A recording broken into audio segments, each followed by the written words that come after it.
کیا کیا؟ پورے توڑ دیے. کس نے کیا؟ کہا جاؤ ان میں کا جو بڑا ہے ان میں سے پوچھ. فَاسْأَلُوهُمْ إِنْ كَانُوا يَنْطِقُونَ. اگر اس کے اندر بولنے کی طاقت ہے تو ہمت ہے تو حقیقت اگلواؤ اس کی زبان سے. جو بڑی مورتی رکھی ہوئی تھی، ارے لوگ پریشان ہوئے، کیسی باتیں کر رہا ہے، اس سے کیسے ہم بلوا سکتے ہیں؟ ابراہیم نے کہا جب تم اس سے بلوا نہیں سکتے، جب وہ بات نہیں کر سکتا، تمہاری دعائیں کیا قبول کرے گا؟ قوم والے بہت غصہ. ایک تو بادشاہ پیچھے پڑا ہوا تھا، کہا کہ اعلان کر دو کہ ابراہیم کو ابھی آگ میں ڈالنا تاکہ سارے لوگ جان جائے یہ ہمارے معبود کے ساتھ جو ہے غلط حرکت کرتا ہے. اللہ اکبر. ابراہیم علیہ السلام کا ایمان دیکھیے، خاموش رہے اور کہنے لگے لِمَ تَعْبُدُونَ مِن دُونِ اللَّهِ. اللہ کو چھوڑ کر کے تم عبادت کیوں کرتے ہو دوسروں کی؟ اللہ کی عبادت کرو نا. قوم والے کہے حَرِّقُوهُ، آگ کو اور گرم کرو. وَانْصُرُوا آلِهَتَكُمْ، یہ آگ کو جو ہم گرم کر رہے ہیں، محنت کر رہے ہیں، لکڑیوں کو جما رہے ہیں، کس کے لیے؟ اپنے لیے نہیں، ہمارے معبودوں کی مدد کے لیے ہم کر رہے ہیں. کتنے اچھے والنٹر ہیں. ہمارے معبودان باطلہ کی مدد کے لیے ہم کر رہے ہیں. ان کنتم فاعلین، اگر آپ لوگ بھی تیار ہیں تو چلو آپ کو گرم کرو. کیا کریں گے لوگ؟ ہو بھائی یہ کام بہت اچھا ہے، سب مل کر کے سب جلانے میں لگ گئے. اٹھا کر کے آگ میں ڈالا گیا. اللہ اکبر. یہاں بھی مشرکین ذلیل و رسوا ہوئے. آگ سے کہا گیا یا نار کونی بردا وسلاما علی ابراہیم، اے آگ تو ابراہیم کے لیے سلامتی والی ہو جا، ٹھنڈی ہو جا. اللہ اکبر. معنی رکھنے والی عبارت ہے جی. آگ تو ٹھنڈی ہو جا، اتنی بھی ٹھنڈی نہیں کہ ابراہیم جو ہے ٹھنڈ سے جو ہے کانپنے لگے. بردا وسلاما، سلامتی والی. یاد رکھو بھائی، ہم زندگی میں بہت کچھ مانگتے ہیں. اللہ سے گرمی کی شدت بھی آ گئی، گرمی کے ایام بھی ہم اللہ کے پاس یا پیاس کی ٹھنڈک کے لیے مطالبہ کرتے ہیں. سلامتی والی مٹھاس مانگو، ایسی بھی ٹھنڈک نہیں جو ہمارے لیے بیماری کا سبب بن جائے، سردی زکام ہو جائے. اللہ سے سلامتی والی جو ہے ٹھنڈی ہوائیں. اللہ ہم سب کو سلامتی والا ماحول اور فضائل نصیب فرما دے. آمین. یہ جو ہے ابراہیم علیہ السلام کا واقعہ تھا سورہ انبیاء کی. اس کے بعد سلیمان علیہ السلام، داؤد علیہ السلام، ایوب علیہ السلام، یونس علیہ السلام. ان کے تعلق سے مختصر ذکر ہے ان کے حالات زندگی کہ ایوب علیہ السلام جو بیماریوں میں ملوث تھے، لیکن اتنی بیماریاں آنے کے بعد صبر کا یہ ماحول کہ اللہ کی یاد میں وہ رہا کرتے تھے. اسماعیل، ادریس، ذوالکفل سب کے سب اللہ کے نیک بندے تھے. یونس یہ بھی اللہ کا نیک بندہ تھا، مچھلی کے پیٹ میں چلا گیا پھر بھی کس کو یاد کر رہا ہے؟ اللہ کو یاد کر رہا ہے، اللہ کو یاد کر رہا ہے. زکریا یہ کیسے بندے؟ یہ بھی نیک بندے. ان کی زندگی میں بھی کچھ مسائل آئے، اپنے رب سے دعا کی یا اللہ میرے لیے نیک اولاد نصیب فرما دے. بھائیو یہ انبیاء کا مختصر سورۃ الانبیاء کے سارے نبیوں کا ذکر ہوا. آخر میں ذکر ہو رہا ہے آخری امت. کون سی امت؟ آخری امت امت محمدیہ. ان کے اب ذکر ہوتے ہی کہا گیا ان هذه امتکم امۃ واحدہ، تمہاری امت ایک امت رہے گی، اس میں اختلاف انتشار نہیں کرنا ہے. وانا ربکم فاعبدون، ایک رب ہے اس کی عبادت کے لیے سب مل جائے. توحید پر مل سکتے ہیں سب لوگ. اپنے اختلافات الگ، اپنے نظریات الگ، اپنے دلائل الگ، اپنی سوچ الگ، لیکن کم سے کم ایک اللہ کو ہم مان رہے، اپنی نفرتیں ختم کر کے مل سکتے ہیں. اپنے کاروبار الگ ہو سکتا ہے، کاروبار میں دونوں ایک جیسے ہوں، یہ بھی ہمارے لیے وہ بھی ہمارے لیے مقابلہ ہو سکتا ہے. ہاں میں میدان کاروبار تک رکھو لیکن اس کو نجی زندگی میں لائق بنے مت. تمہارے کاروبار کی وجہ سے جماعت میں انتشار، امت میں انتشار نہیں ہونا چاہیے. اللہ نے کہا تمہاری امت ایک امت. وَتَقَطَّعُوا أَمْرَهُمْ بَيْنَهُمْ كُلُّ إِلَيْنَا يُرْجَعُونَ. تم آپس میں ٹکڑیوں میں بٹ جاؤ گے لیکن سب کے سب کہاں واپس لوٹ کر آؤ گے؟ ہمارے دربار. اسی لیے ابھی وقت ہے ایک امت بن جاؤ، واحد امت بن جاؤ، ایک اللہ کے لیے کم سے کم مل جاؤ، ورنہ تم ٹکڑیوں میں بٹ جاؤ گے. بٹنے کے بعد ہمارے دربار میں لوٹ کر کے آؤ گے. سارے کے سردار سارے جو ہے ہمارے پاس تمہیں آ کر کے کھڑنا ہے۔ اب آخری پیغام سورہ انبیاء، یہ دیگر انبیاء کے بارے میں ہوا، یہاں امت محمدیہ کے بارے میں ہوا۔ آخری پیغام سورۃ الانبیاء میں کیا ہے؟ اللہ نے کہا وما ارسلناک الا رحمۃ للعالمین، ہم نے آپ کو، کون آپ کو؟ میرے نبی محمد صلی اللہ علیہ وسلم، اللہ نے کہا ہم نے آپ کو سارے عالموں کے لیے رحمت بنا کر کے بھیجا ہے۔ کس کے لیے رحمت ہے؟ یہ بہت بڑی بات ہے جی، ہمارے تنگ نظری کو دور کرنے کے لیے پیارے نبی صلی اللہ علیہ وسلم کی بعثت سارے عالموں کے لیے ہے۔ سارے عالم میں کون ہے؟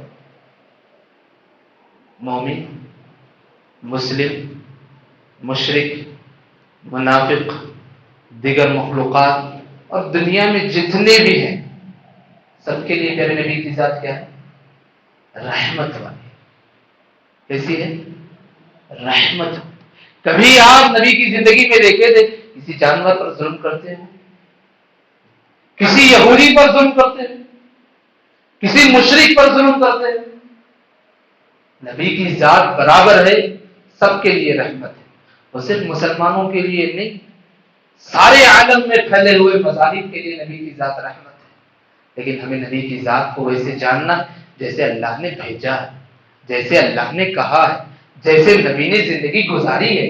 ہماری تنگ نظری کیا ہے؟ یہ رسول ہمارے لیے ہے، ہم اس کو رحمت سمجھیں گے؟ نہیں، یہ رسول سارے عالموں کے لیے کیا ہے؟ کیا ہے بھائی؟ رحمت ہے، سارے عالموں کے لیے بھی رحمت۔ اللہ رب العالمین ان لوگوں کو صحیح سمجھ نصیب فرمائے جو پیارے نبی کو وہ اپنا دشمن سمجھے۔ اللہ مستعان، اللہ انہیں سمجھ نصیب فرمائے، وہ محبت نصیب فرمائے جو پیارے نبی صلی اللہ علیہ وسلم کو، رحمت والے رسول کو دشمن سمجھے۔ اللہ صحیح معنوں میں نبی کریم صلی اللہ علیہ وسلم کی تصویر ان کی نگاہوں کے سامنے لائے، ان کی زندگی کو جاننے کے اللہ ہمیں توفیق نصیب فرمائے، اور اللہ رب العالمین ان کے دلوں میں پیارے نبی صلی اللہ علیہ وسلم کی محبت کو ڈال دے۔ اور یاد رکھنا چاہیے کہ جب کبھی جہاں بھی یہ ذکر ہوتا ہے کہ نبی صرف مسلمانوں کا ہے، ہمیں جواب دینا ہے نبی کس کا ہے؟ ساری دنیا والوں کا ہے، صرف مسلمانوں کا نہیں۔ کس کا ہے؟ ساری دنیا والوں کا ہے۔ تب بولیں گے، تب وہ پڑھنے کی کوشش کریں گے، تب جانیں ہمارے لیے کیسا بھی نبی ہو، تب جانیں گے، تب ہی ہماری دعوت ہے۔